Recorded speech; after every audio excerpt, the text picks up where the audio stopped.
Ya, saudara, sebanyak 694 narapidana Lapas Kelas 1 Makassar mendapatkan remisi di perayaan Hari Kemerdekaan Indonesia.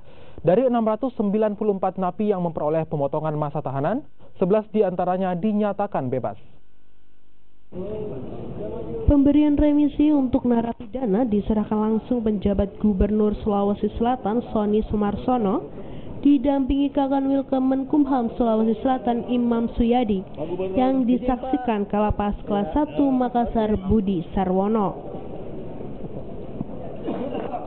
Dari 968 narapidana penghuni Lapas Kelas 1 Makassar, 694 diantaranya memperoleh pemotongan masa tahanan dan 11 napi mendapat bebas murni.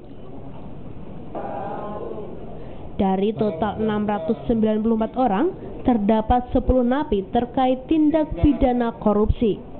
Remisi diberikan sebagai upaya untuk memberikan kesempatan para napi untuk menjadi lebih baik. Jadi pada hari ini penghuni Lapas 1 Makassar sejumlah 968 orang.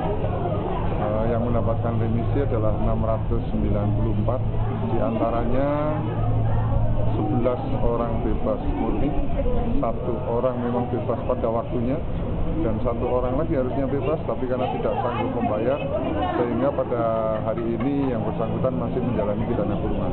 Ambil akan memberikan, tetapi khusus untuk persepsi kita remisi itu untuk melakukan pembinaan supaya mereka punya kelakuan juga baik, karena yang dapat remisi adalah mereka yang telah berkelakuan dengan baik, itu syaratnya.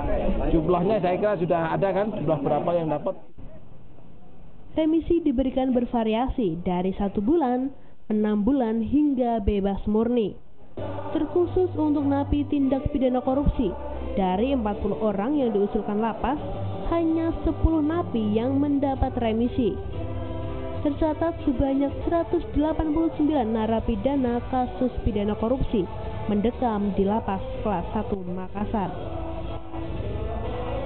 Nila Rustam, Kompas TV, Makassar, Sulawesi Selatan.